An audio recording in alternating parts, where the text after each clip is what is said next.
You're in The Sentiment of Rationality by William James in The Will to Believe and Other Essays in Popular Philosophy. Now, we're talking about what sort of belief or set of beliefs about the world is rational. And the set of beliefs that is rational is the set of beliefs which produces free, unobstructed thought and a feeling of contentedness and satisfaction with our beliefs. And James has critiqued the attempt philosophers normally make of achieving this freedom of thought by emphasizing one priority, that being parsimony or simplicity or Occam's razor, reducing everything to a single thing, trying to explain everything under a single heading, reducing all things we experience into manifestations of a single thing or a single kind of thing. Various forms of monism, like Hegelian pantheism, materialistic monism, all is matter, that sort of thing. Okay, he's critiqued that, and he said that you can try to achieve this rationality, this feeling of unobstructed thought, by means of choosing those thoughts that lead to action properly. A thought that properly guides our lives in this world is a rational thought if the necessary freedom of thought and satisfaction with our beliefs about the world is achieved by those thoughts that we live by, if they enable us to live well. Now let's go to this passage where he explains a reason to think that a certain kind of faith is, well, it's quite rational. A certain kind of faith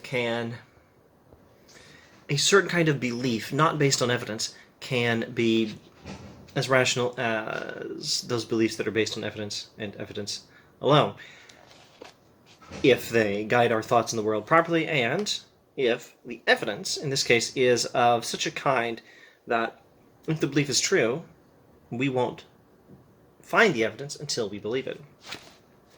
Now, I wish to show, what to my knowledge has never been clearly pointed out, that belief, as measured by action, not only does and must continually outstrip scientific evidence, but that there is a certain class of truths of whose reality belief is a factor as well as a confessor.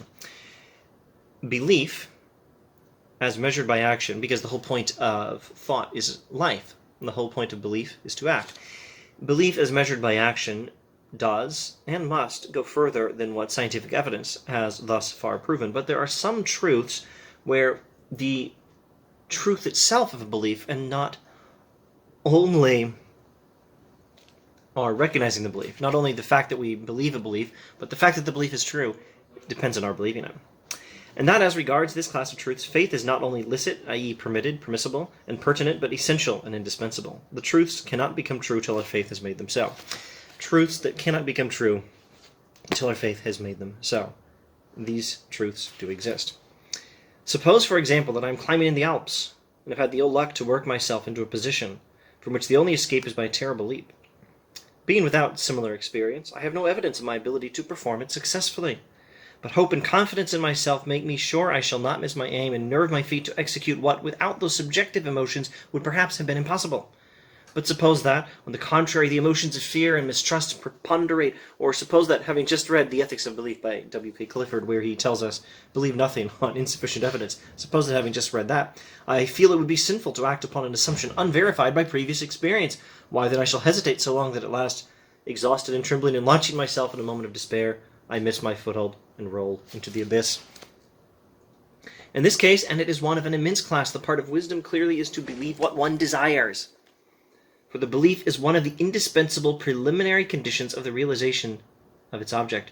There are then cases where faith creates its own verification. Believe and you shall be right, for you shall save yourself. Doubt and you shall again be right, for you shall perish. The only difference is that to believe is greatly to your advantage. This is a situation where, assuming the right parameters for the thought experiment, you have to assume the right parameters of the thought experiment, more or less something like this. Should we put this in first person or second person?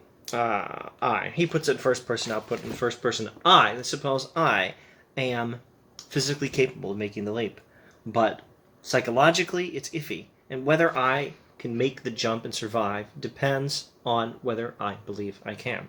So, Should you follow the evidence of past experience? I've never tried this before. Or should you just choose to do what is right? And you have to choose prior to all the evidence coming in. And the evidence itself will come in, and it'll be of a certain kind depending on what you believe. You have a responsibility to act, and to act well. And what does acting well mean? It means do the best you can. It means do the best I can. I have a responsibility to act. So I have a responsibility to choose what to believe, because choosing what to believe, or whether to believe that I can do it, is a prerequisite to acting. And if I choose poorly, my responsibility will fail. I may, of course, end up with a true belief, but I'll also get myself killed. If I choose to believe that I can make the jump, even to believe that I'm going to make the jump, the belief makes itself true. I still have beliefs that line up to the evidence, only in this case, the facts are better.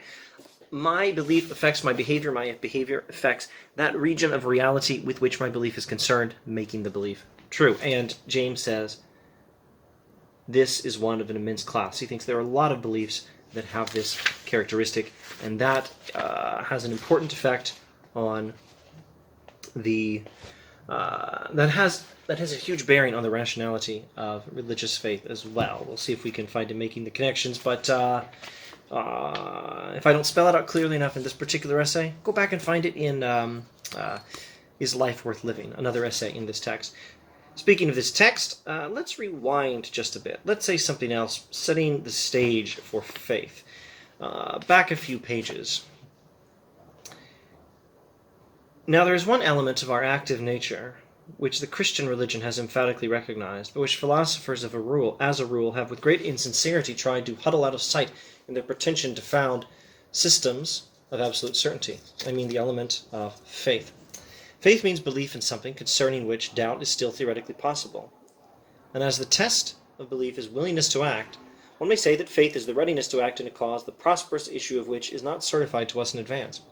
It is in fact the same moral quality which we call courage in practical affairs. And there will be a very widespread tendency in men of vigorous nature to enjoy a certain amount of uncertainty in their philosophic creed, just as risk lends a zest to worldly activity. Okay, so faith means believing where doubt is theoretically possible. And believing means being willing to act. Faith is the readiness to act in a cause, the prosperous issue of which is not certified to us in advance. And in some cases, that faith is entirely rational, and it's the rationality of that faith that James is defending here. Skipping only a few sentences, the necessity of faith as an ingredient in our mental attitude is strongly insisted on by the scientific philosophers of the present day. But by a singularly arbitrary caprice, they say that it is only legitimate when used in the interest of one particular proposition, the proposition namely that the course of nature is uniform. That nature will follow tomorrow the same laws that she follows today is, they all admit, a truth which no man can know. But in the interests of cognition as well as of action, we must postulate or assume it. He's drawing from, well, in part, he's drawing from David Hume.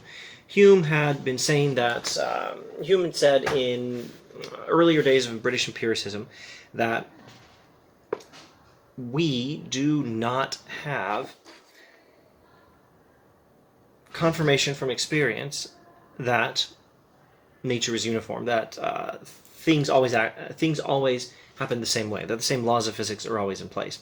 We assume that that gravity will always cause things to fall towards the center of the Earth.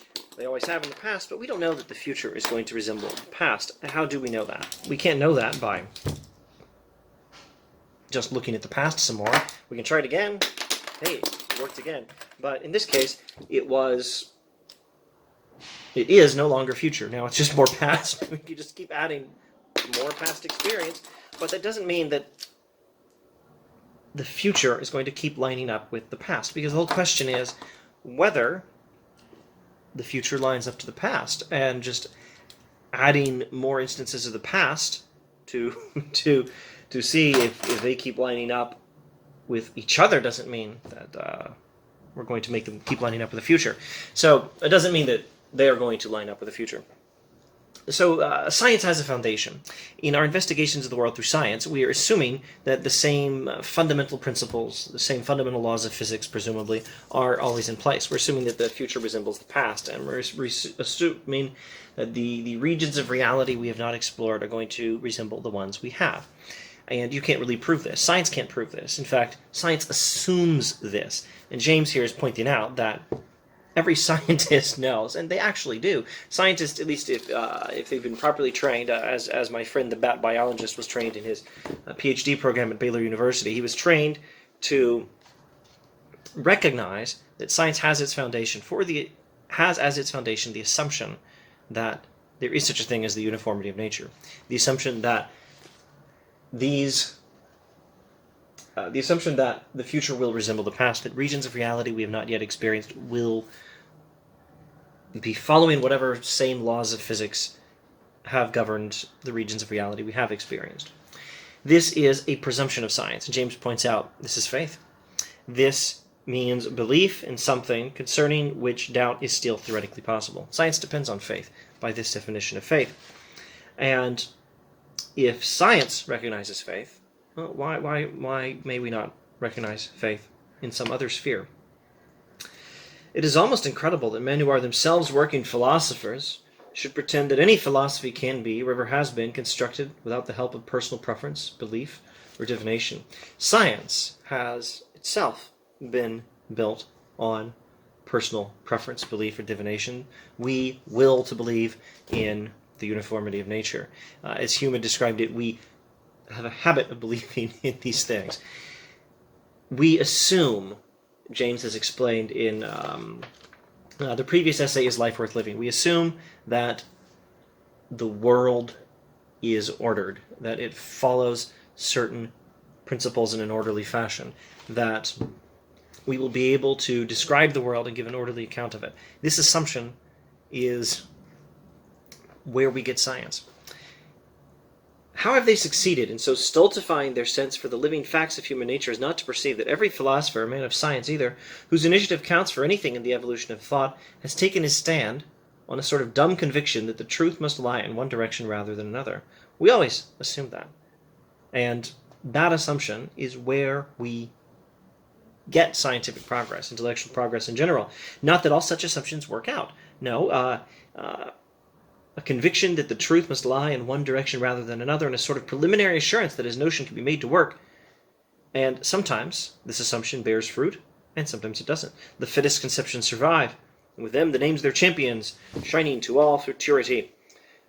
The coil is about us, struggle as we may. The only escape from faith is mental nullity. Of course, this faith sometimes is wrong. Sometimes a person has an assumption that the truth must lie in one direction rather than another, and a sort of preliminary assurance that his notion can be made to work, and it doesn't work because he was wrong. That happens. But all progress requires some sort of faith along those lines. We cannot live or think at all, skipping about 2 pages. We cannot live or think at all without some degree of faith. Faith is synonymous with working hypothesis.